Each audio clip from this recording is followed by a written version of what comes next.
ओम श्री गणेशाय नमः। ओम नमः शिवाय भक्तों।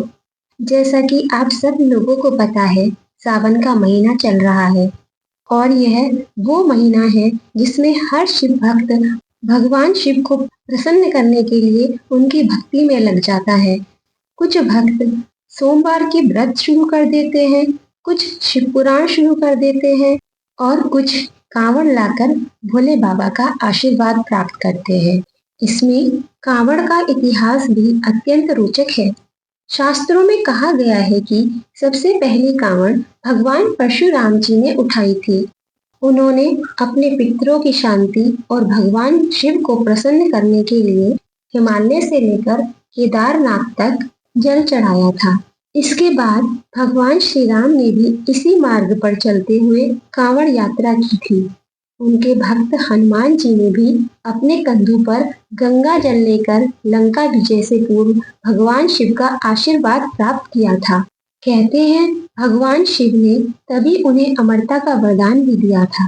भक्तों, कांवड़ भी कई प्रकार के होते हैं, जैसे डाक कांवड़, जिसमें भक्त बिना रुके लगातार दौड़ते हुए कुछ निश्चित समय सीमा के अंदर अपने गंतव्य स्थान तक गंगा जल लेकर लौटते हैं और पवित्र गंगाजल से भगवान शिव का अभिषेक करते हैं।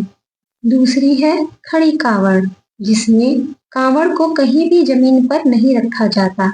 यह विशेष तप का प्रतीक होती है। तीसरी है बैठी कांवड़, जिसमें कुछ भक्त थक जाने पर विश्राम करते हैं और कांवड़ को विशेष लकड़ी के आधार पर टिकाते हैं।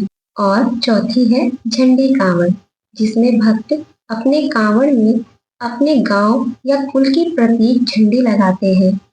भक्तों, कांवड़ यात्रा के कुछ नियम अत्यंत कठोर होते हैं और इन्हें पालन करना अनिवार्य माना जाता है। जैसे कांवड़ यात्रा के दौरान कोई मांस, मदिरा, तंबाकू या नशा नहीं किया जाता।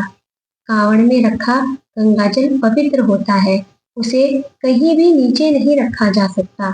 भक्त जमीन पर नहीं बैठते, बल्कि चटाई या कपड़े पर बैठते हैं। भजन, कीर्तन, सत्संग, मंत्र जप और ध्यान करना अत्यंत पुण्यकारी होता है। और यात्रा के समय भक्त भगवा वस्त्र पहनते हैं और बोल बम या हर हर महादेव का उद्घोष करते हैं। कांवड़ यात्रा में किसी को अपशब्द कहना या क्रोध करना वर्जित होता है। यहाँ तक कि एक दूसरे को भोले कहकर बुलाया जाता है।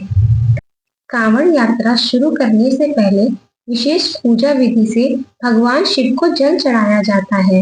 यह कांवड़ यात्रा एक तीर्थ है, एक साधना है। जब एक भक्त हर बूंद को सिर पर उठाकर ले जाता है, तब उसके प्रत्येक पग से पाप धुलते हैं। जब वह शिव के चरणों में जल अर्पण करता है, तो उसके हृदय का अहंकार गल जाता है। कांवड़ में न केवल जल होता है, बल्कि उसमें श्रद्धा, समर्पण और तप का अमृत भी भरा होता है। सावन का यह पवित्र महीना हमें सिखाता है कि भक्ति में कोई भेदभाव नहीं होता, क्योंकि इस भक्ति यात्रा में विभिन्न राज्यों के भक्तजन गंगाजल लेने के लिए हरिद्वार, गंगोत्री, गोमुख, देवघर और अन्य गंगा तीर्थों तक जाते हैं और फिर वह जल अपने नजदीकी शिव मंदिर में जाकर अर्पित करते हैं और इस प्रकार अपनी कांवड़ यात्रा को पूरी कर कर भगवान शिव का आशीर्वाद प्राप्त करते हैं। कुछ भक्तजन कांवड़ अपनी मनोकामना पूरी होने पर लाते हैं और कुछ भक्तजन केवल भगवान का लोक पाने के लिए कांवड़ लाते हैं। तो आप किस लिए कांवड़ ला रहे हैं, ये जरूर बताइएगा। जय भोलेनाथ, हर हर महादेव।